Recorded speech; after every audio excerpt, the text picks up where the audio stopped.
Selamat bergabung kembali di channel Pinata. Pada video kali ini, saya akan menyampaikan pentingnya memaknai angka-angka yang ada dalam laporan arus kas suatu bisnis. Di era seperti sekarang ini, di mana ketidakpastian sangat mendominasi suatu bisnis, maka sudah saatnya bagi kita sebagai pemilik bisnis harus mampu beradaptasi dengan segala perubahan maupun ketidakpastian dalam ekonomi. Untuk mampu beradaptasi dengan segala perubahan maupun ketidakpastian ini, maka sudah saatnya para pemilik bisnis dapat memaknai angka-angka yang disajikan di dalam laporan keuangan bisnisnya. Setidaknya ada 3 jenis arus kas yang terdapat atau disajikan di dalam laporan keuangan. Yang pertama, arus kas yang berasal dari aktivitas operasional suatu bisnis. Arus kas ini sering disebut juga dengan arus kas operasional yang berisi tentang besaran arus kas masuk yang berasal dari penjualan maupun penerimaan piutang, serta arus kas keluar yang berasal dari aktivitas pembayaran beban operasional maupun proses pengadaan barang yang diperjualbelikan. Yang kedua, arus kas yang berasal dari aktivitas investasi, seperti aktivitas dalam pembelian atau pelepasan aset tetap dalam perusahaan, serta aktivitas pembelian atau penjualan surat berharga atau saham pada perusahaan lain. Yang ketiga, arus kas yang berasal dari kegiatan pendanaan yang sumbernya berasal dari pihak internal maupun eksternal perusahaan.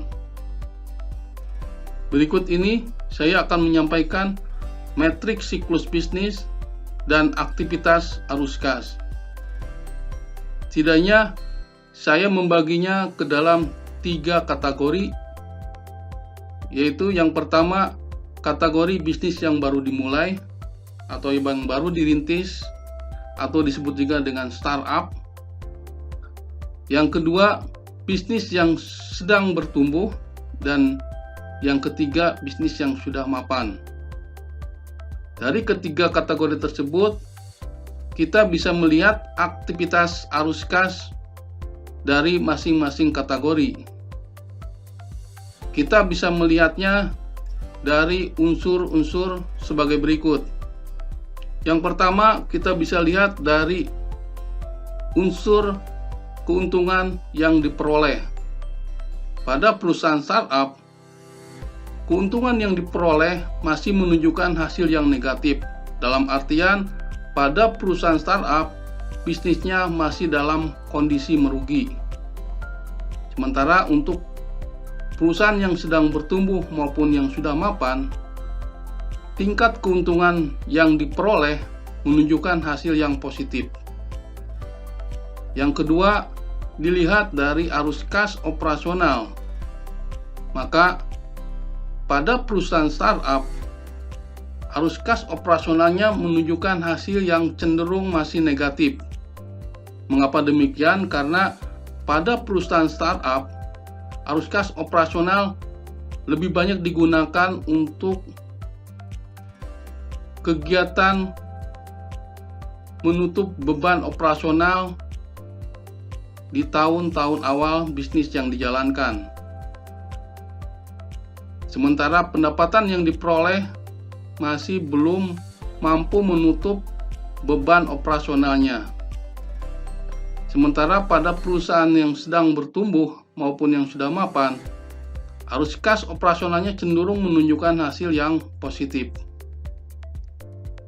Yang ketiga, dilihat dari arus kas investasi.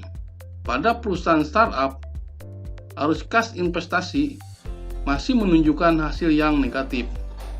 Sementara pada perusahaan yang sedang bertumbuh, dan yang sudah mapan, arus kas investasinya menunjukkan hasil yang relatif seimbang atau menunjukkan hasil yang positif. Yang keempat, dilihat dari arus kas pendanaan atau pembiayaan, maka pada perusahaan startup masih menunjukkan hasil yang positif.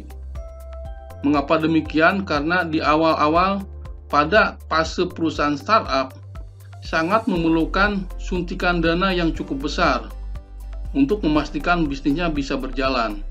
Sementara untuk perusahaan yang sedang bertumbuh maupun yang sudah mapan, arus kas pendanaan atau pembiayaannya cenderung menunjukkan hasil yang negatif, karena pada fase ini perusahaan yang sedang bertumbuh maupun yang sudah mapan akan mengalokasikan untuk pembayaran dividen maupun untuk kepentingan profit sharing.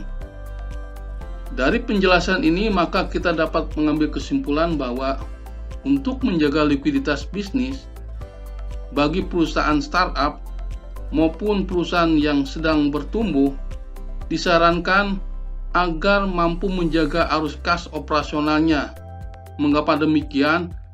Karena untuk memastikan bahwa ketersediaan kas sangat penting sekali untuk menutup beban operasional.